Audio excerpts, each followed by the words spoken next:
உங்கள் தொகுதி உங்கள் பிரதிநிதி நிகழ்ச்சியில் இன்று நாம் பார்த்து வரும் கோவை மக்களவை தொகுதி பற்றி தொடர்ந்து விரிவாக பார்க்கலாம்.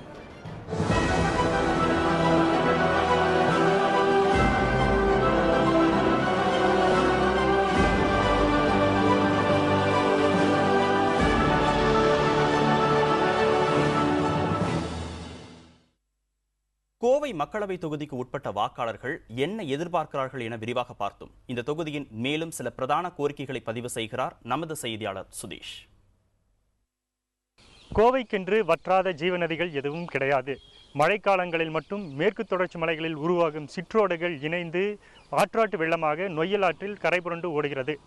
இந்நிலையில் சுமார் 800 ஆண்டுகளுக்கு முன்னராகவே நீர் மேலாண்மையில் சிறந்து வழங்கிய கோவையை ஆண்ட கொங்கு சோழர்கள் அன்றைக்கே இந்த நொய்யல் ஆற்றங்கரையோரம் நூற்றுக்கணக்கான குளங்களை வெட்டி வைத்தனர். மழைக்காலங்களில் கரை புரண்டு ஓடும் வெள்ளமானது அந்த குளங்களில் நிரம்பி அன்றைய நிலத்தடி நீருக்கும் விவசாயத்திற்கும் பெரிதும் உதவியாக இருந்தது. இன்று தற்போதைய சூழலில் பார்க்கும்போது நொய்யலாறும் பல்வேறு ஆக்கிரமிப்புகளுக்கு ஆட்பட்டு அதைத் தொடர்ந்து அந்த நொய்யலாற்றிலிருந்து செல்லக்கூடிய வாய்க்கால்களும் பல்வேறு ஆக்கிரமிப்புகளுக்கு உள்ளாகி இருக்கிறது. இந்நிலையில் தற்போது சுல்தான்பேட்டை ஒன்றிய பகுதிகளில் விவசாயத்திற்கு நிலத்தடி நீரும் குறைந்து அந்த பகுதியானது முற்றிலும் வறண்டுள்ள நிலையில் அங்கு விவசாயம் முற்றிலும் பாதிக்கப்பட்டிருக்கிறது. தற்போது அந்த விவசாயிகளின் முக்கிய கோரிக்கையாக இந்த நொய்யல் ஆற்று மற்றும் பிஏபி கால்வாய்களில் இருந்து வரக்கூடிய உபரி நீரை வாய்க்கால் வெட்டி அங்கு உள்ள குளங்களில் நிரப்ப வேண்டும் என்பது அவர்களுடைய முக்கிய கோரிக்கையாக இருந்து வருகிறது.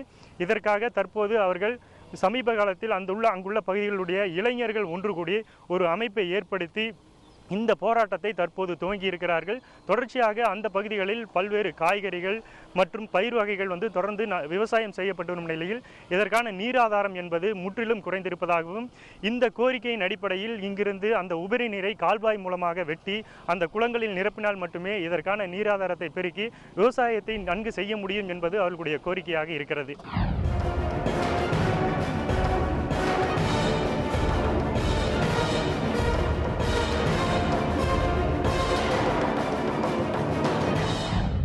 தென்னிந்தியாவின் மான்செஸ்டர் என்று அழைக்கக்கூடிய கோவை மாநகரில் வாகன போக்குவரத்துகள் அதிகமாக உள்ளது. இந்நிலையில் ஆண்டுக்கு ஆண்டு வாகனங்கள் அதிகமாகிக் கொண்டே இருக்கும் நிலையில் அதற்கான கட்டமைப்பு வசதிகளையும் மேம்பாலம் போன்ற வசதிகளையும் முக்கியமாக அதிகரிக்க வேண்டிய ஒரு சூழல் கோவை மாநகருக்கு கட்டாயமாக தேவைப்பட்ட ஒன்றாக உள்ளது. இந்நிலையில் நாம் தற்போது இங்கு நிற்கக்கூடிய இந்த பகுதியானது உக்கடம் பகுதியிலிருந்து ஆத்துப்பாலம் வரைக்கும் செல்லக்கூடிய ஒரு 2 கிலோமீட்டர் தொலைவிலானது தொடர்ந்து ஒரு குறுகிய சாலையாக இருப்பதால் இந்த பகுதியில் முற்றிலுமாக போக்குவரத்து நெரிசல் அதிகமாக காணப்படும் ஒரு சூழல் தென்படுகிறது. இந்நிலையில் இந்த பகுதியில் தொடர்ச்சியாக பல்வேறு அரசியல் கட்சிகள் வாக்குறுதிகளாக இந்த பகுதியில் தேர்தலில் வெற்றி பெற்றால் தொடர்ந்து இந்த பகுதியில் மேம்பாலம் அமைக்கப்படும் என்ற ஒரு வாக்குறுதியை தொடர்ந்து அளித்த வண்ணம் உள்ளனர். பல ஆண்டுகளாக இந்த பகுதியில் இந்த போக்குவரத்து நெரிசலுக்கு போக்குவரத்து வாகன ஓட்டிகள் அவதிக்குள்ளாகி வரும் நிலையில் தற்போது வரை ஒரு முதற்கட்ட பணிகள் கூட இந்த பகுதியில் மேம்பாலங்கள் ஏற்படுத்தப்படாதது இந்த பகுதி மக்களிடையே ஒரு பெரும் அதிருப்தியை ஏற்படுத்தி இருக்கிறது.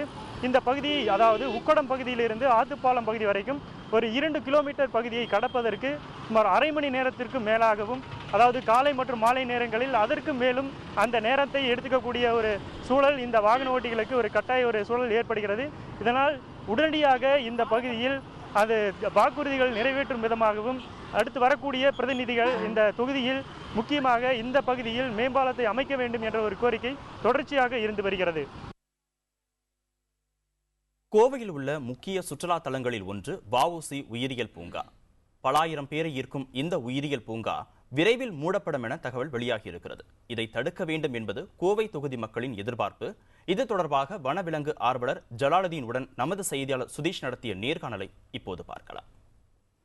கோவையில் ஒரு முக்கிய பொழுதுபோக்கு அம்சமாக விளங்கும் இந்த வஉசி உயிரியல் பூங்கா இழுத்து அதாவது இடப்பற்றாக்குறை காரணமாக இங்கே செயல்பட அற்றது என்ற ஒரு தகவல் தெரிவிக்கப்பட்டிருக்கிறது. இதற்கு என்ன காரணம்?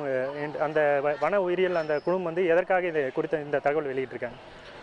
எதுக்காக இந்த தகவல் வெளியிட்டிருக்கிறாங்கனாக்கா, இந்த இடத்துல விலங்குகளுக்கு இவ்வளோ இடம் வேணும்னு இருக்குதுங்க. இங்கே கிட்டத்தட்ட ஒரு 900 உயிரினங்கள் இங்கே வாழுது. இதுக்கு போதுமான இட வசதிகள் இங்கே இல்லை. இங்கே 4.5 ஹெக்டர் இடம் தான் இங்கே இருக்குது. ஒரு மினி ஜூ உருவாக்குறதுக்கு குறைஞ்சது ஒரு 25 ஹெக்டர் வேணும்ட்டு சென்ட்ரல் ஜூ அத்தாரிட்டி அறிவிச்சிருக்குது. அதன்படி இங்கே இடங்கள் இல்லை, அதனால் இழுத்து மூட சொல்லி உத்தரவு கொடுத்துருக்குறாங்க. இதை அரசியல் ரீதியாக அரசியல்வாதிகள் தலையிட்டு தமிழ்நாடு அரசும் சேர்ந்து இது மத்திய அரசு தகவல் கொடுத்து மத்திய அரசு பிரதிநிதிகள் வந்து இதுக்கு வந்து நடவடிக்கை எடுத்து இதை வந்து விரிவாக்கி மீண்டும் வந்து இந்த ஜூ வந்து உருவாக்கணுங்க. கோவை மக்களுக்கு வேறு பொழுதுபோக்கான இடம் வேறு எதுவும் இல்லைங்க. இது வந்து இப்போ தற்போது இது குறித்து பிரதிநிதிகள், அரசியல் பிரதிநிதிகளாகட்டும், இந்த தொகுதி சார்ந்த பிரதிநிதிகள் வந்து இதற்கான முயற்சியை மேற்கொண்டிருக்கிறாங்களா? அது குறித்த நடவடிக்கைகள் எந்த அளவுக்கு இருக்குது? ஆனால் இந்த தொகுதியில் இருக்கிற மாதிரி இது வரைக்கும் வந்து அவங்க மேற்கொண்ட மாதிரி தெரியலைங்க. ஒவ்வொரு ஆண்டும் வந்து இந்த மாதிரி வந்து ஜூவை இழுத்து மூடுறதுக்கு இது பண்ணிகிட்டு இருக்கிறாங்க. மேற்கொண்டு இப்போ வரும்போகக்கூடிய தேர்தலை முன்னிட்டு அந்த வரக்கூடிய அரசியல்வாதிகள் அவங்க ஜெயிச்சு வந்த பின்ன இந்த தொகுதியில் வந்து இந்த உயிரியல் பூங்காவை வந்து பாதுகாத்து மீண்டும் வந்து இந்த உயிரியல் பூங்காவை வந்து கோவை மக்களுக்கு கொண்டு வரணும். வேறு வந்து இயற்கை சார்ந்து வேறு எதுவும் இல்லை இங்கே பார்க்குறதுக்கு. இன்று நாம் பார்த்து வரும் கோவை மக்களவை தொகுதியின் எம்பி PR நடராஜன்.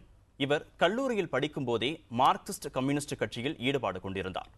1970களில் கட்சி பணிகளில் ஈடுபடத் தொடங்கிய இவர் இந்திய ஜனநாயக வாலிபர் சங்கத்தை கோவை மாவட்டத்திலும் தமிழகத்திலும் விரிவுபடுத்திய முன்னணி தலைவர்களில் ஒருவர்.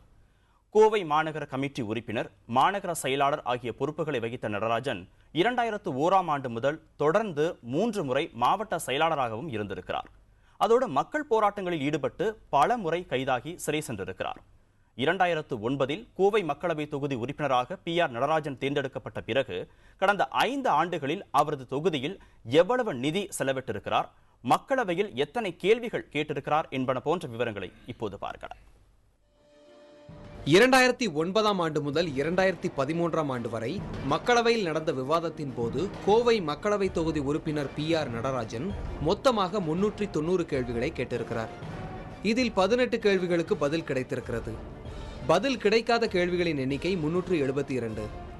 ஒவ்வொரு மக்களவை தொகுதி உறுப்பினருக்கும் கடந்த 5 ஆண்டுகளில் தலா 19 கோடி ரூபாய் தொகுதி மேம்பாட்டு நிதியாக ஒதுக்கப்பட்டிருக்கிறது. அந்த நிதியில் கோவை மக்களவை தொகுதியில் பல்வேறு பணிகளை செய்ய 18 கோடியே 79 லட்சம் ரூபாய்க்கு திட்ட மதிப்பீடு தந்திருக்கிறார். அதில் 16 கோடியே 66 லட்சம் ரூபாய்க்கான திட்ட நிதி ஒதுக்கீடு செய்யப்பட்டுள்ளது. அந்த தொகையில் 11 கோடியே 48 லட்சம் ரூபாய் செலவிடப்பட்டிருக்கிறது. அதுபோக 3 கோடியே 9 லட்சம் ரூபாய் தற்போது மீதம் இருப்பதாக மக்களவையின் அதிகாரப்பூர்வ இணையதளத்தில் தெரிவிக்கப்பட்டிருக்கிறது.